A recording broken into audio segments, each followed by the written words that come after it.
বিসমিল্লাহির রহমানির রহিম। আসসালামু আলাইকুম। জয় বাংলা, আমার সোনার বাংলা, আমি তোমায় ভালোবাসি।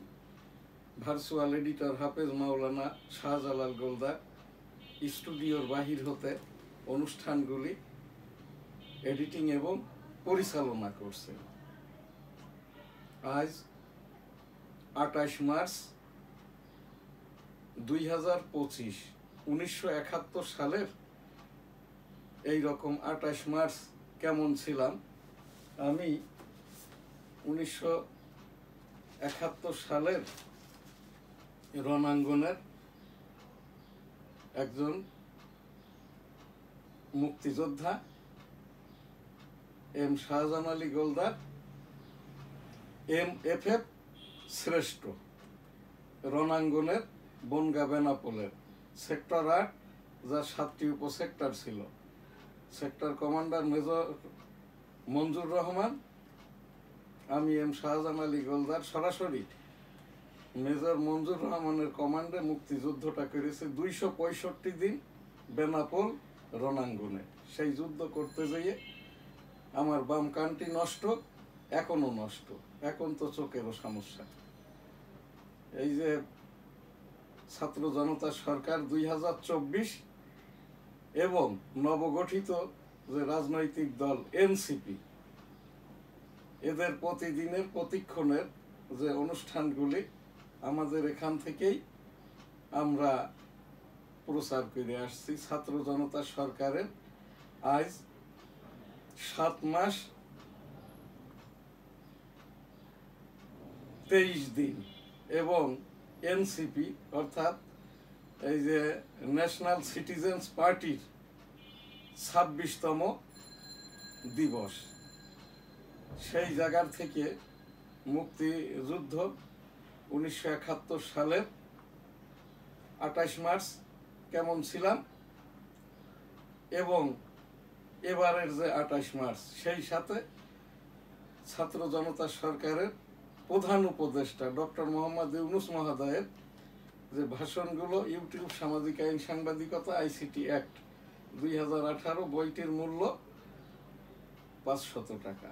ডক্টর মোহাম্মদ ইউনূস মহোদয়ের সকল ভাষণ 7 মাস এই যে 24 দিনে ছাত্র জনতা সরকার যে মাননীয় রাষ্ট্রপতি শপথ বাক্যটা পাঠ করেছেন, সেই রাষ্ট্রপতির এই 7 বছর 24 দিনে একটি দিনের জন্যও একটি কথাও বলেন নাই। হয়তো কোনো ভাষণ দিলে, কথা বললে মব পিটানোটা এখন আর নাই। মবটা হচ্ছে জামাত ইসলামের একটি কোড। মব অর্থাৎ হইল ওই যে উত্তরবঙ্গের যারা বাসের দাঁড়ানো, বাসের ছাদের আলাভুলা প্যাসেঞ্জারগুলো, সেইটাই কোড করে মব অর্থাৎ বৈষম্য আওয়ামী লীগ মুক্তিযোদ্ধা, এবং এদেরকে পিটাও মেরে ফেলো। আইন শৃঙ্খলা বাহিনী মাননীয় উচ্চতর আদালতের নির্দেশনা ক্রমে যেমন মুক্তিযোদ্ধাদের নিয়ে মন্তব্য নয়, মব বিষয়কও কোনো কিছু ভায়োলেন্স জাস্টিস কিছুই নাই আর কি। ওই যখন now we are under martial law, 18 crore people and state, Wakeruzzaman সাহেব ওই পিলখানা সংক্রান্ত ঘটনায় জামাত ইসলাম যখন সমাবেশ করতে চাইল, তখন ওয়াকারুজ্জামান ডেকে নিয়ে শফিকুর রহমানকে বলে দিলেন যে এইটা আপনাদের এগুলো করার দরকার নাই, now we are under martial ল।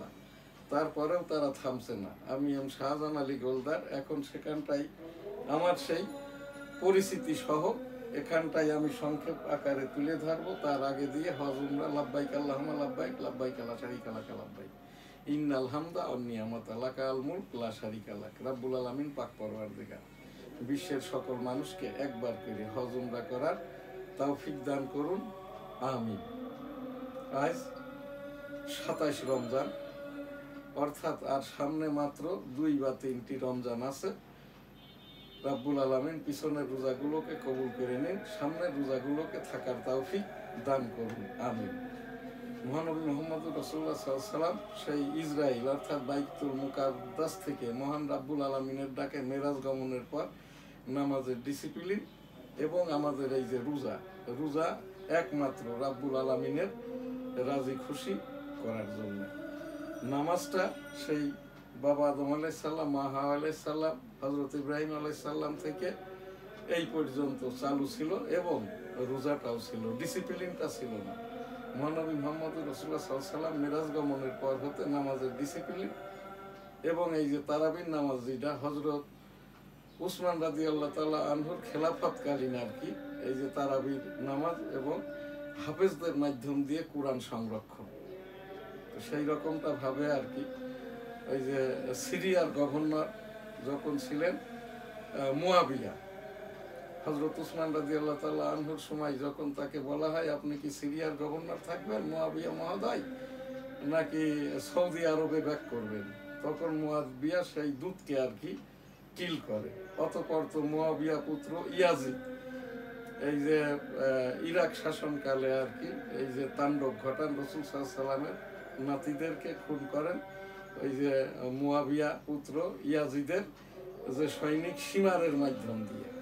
তো সেই জায়গাটাই আর কি সেই নামাজটা আর কি আমাদের এই দেশে সৌদি আরবের সাথে মিল করে যেমন কিছু লোক নামাজ পড়েন, রোজাটাও রাখেন আর কি। এখন তো মসজিদগুলো দখল করে নিয়েছে, এরা অন্য কেউ নাই, ওই কাদিয়ানি ইহুদিদের টাকায় এগুলো করছে। মাসাআলা এখান থেকে আমি তো একজন মাননীয় উচ্চতর আদালতের একজন রাজস্ব রেভিনিউ বিষয়ক লয়ার এবং ডেমোক্রেটিক বাংলাদেশ 1987 সালে প্রতিষ্ঠা করা সংগঠনের আমি প্রেসিডেন্ট। তো সেই জায়গাটার থেকে আর কি নামাজ এবং এই যে রোজা বিষয়ক যে কথাটি বলবো, নামাজের ডিসিপ্লিনটা হচ্ছে স্থান কাল পাত্র ভেদে আর কি, সময় নির্ঘণ্ট থেকে এই যে ফজর জোহর আসর মাগরিব ইশা, এই যেটা 2 4 4 3 4 17 রাকাত ফরজ নামাজটা আদায় করতে হবে। সৌদি আরবের সাথে মিল রেখেও নাই, অন্য কোথাও নাই, চন্দ্র মাস দিকে স্থায়ী ক্যালেন্ডার দিকে। এবং রোজাটাও থাকতে হবে এই যে রমজান মাসের শুরু থেকেই আর কি, সাহারি খাইতে হবে, রোজা রাখতে হবে, ইফতার করতে হবে স্থান কাল পাত্র ভেদে। ওই রকমটা ভাবে যখন শাওয়ালের চাঁদ উঠবে তখনই আর কি এই যে রমজানের ঈদটা পালন করতে হবে। সৌদি আরবের সাথে মিল রেখে যারা পালন করতেছেন এরা সব জ্ঞাত সারে জেনে শুনে বুঝে অর্থ কামানোর জন্যই করতেছে। আর এই দায়টা হচ্ছে আমাদের এই দেশের আলাম ওলামাগণের, পীর মাশায়েখগণের, আল্লাহওয়ালাগণের। সেই মহানবী মুহাম্মদুর রাসূলুল্লাহ সাল্লাল্লাহু আলাইহি ওয়াসাল্লাম এই যে বিদায় হজের ভাষণে যে কথা বললেন আর কি, কিয়ামত পর্যন্ত পাক কালাম হাদিস এবং সময়ে সময়ে আলেম উলামাগণ, পীর মাশায়েখগণ, আল্লাহওয়ালাগণ আর কি এইটা টেনে নিয়ে যাবে। আমাদের এই তাবলিগটা 2.5 খণ্ড হয়। আমার এই এনএসটিভি টেবিল থেকে আমি বলতে বলতে বলতে শেষ পর্যন্ত আর কি এটা শেষ হয় সাদ পুত্র মাধ্যম দিয়ে আর কি, বয়ান এবং দুয়ার মাধ্যম দিয়ে। এবার 2025 সালের তাবলিগটা শেষ হয়। আমি আশা করব সামনের 2026 সালের তাবলিগ যাতে জামায়াত যাতে খণ্ডিত না হয়। রাব্বুল আলামিন পাক পরওয়ারদিগার আস্তাগফিরুল্লাহ রাব্বি মিন কুল্লি যামবি ওয়া আতুবু ইলাইহি ওয়া লা হাওলা ওয়া লা কুওয়াতা ইল্লা বিল্লাহিল আলিয়্যিল আযীম। এই যে মাওলানা সাদ, মাওলানা জুবায়ের, মাওলানা এই যে মামুনুলকে হেদায়েত দান করুন, আমিন। আমাদের তাবলিগ এক করে দিন। 2026 সালের তাবলিগ জামাতটা যাতে এককভাবে হয়, এই মাওলানা সাহেবদের, আল্লাহওয়ালাদের দিলে হেদায়েত পয়দা করে দিন, আমাদেরকে মাফ করে দিন। আস্তাগফিরুল্লাহ রাব্বি মিন কুল্লি যামবি ওয়া আতুবু ইলাইহি ওয়া লা হাওলা ওয়া লা কুওয়াতা ইল্লা বিল্লাহিল আলিয়্যিল আযীম, আমিন। আমি আমার পীর সাহেব হুজুর মারা যাওয়ার পর থেকে দায়িত্ব পালন করি পীর বা শিক্ষক হিসাবে এম শাহজাহান আলী গোলদার। আমি এই যে গোলদার বাড়ি জামে মসজিদের প্রধান মোতোয়াল্লি। আমি এখান থেকে ইস্তেগফার, আল্লাহু যিকির, দরুদ এবং ফাতিহার আমলটা করে থাকি রমজান উপলক্ষে আর কি। আজ জুমাবারের এই যে আমাদের যেটা জুমাবারের অনুষ্ঠানে আমি সেইটাই এখান থেকে এখন এই আমাদের ইস্তেগফার অনুষ্ঠান, আস্তাগফিরুল্লাহ রাব্বি মিন কুল্লি যামবি ওয়া আতুবু ইলাইহি ওয়া লা হাওলা ওয়া লা কুওয়াতা ইল্লা বিল্লাহিল আলিয়্যিল আযীম। আস্তাগফিরুল্লাহ আস্তাগফিরুল্লাহ আস্তাগফিরুল্লাহ আস্তাগফিরুল্লাহ আস্তাগফিরুল্লাহ আস্তাগফিরুল্লাহ আস্তাগফিরুল্লাহ আস্তাগফিরুল্লাহ।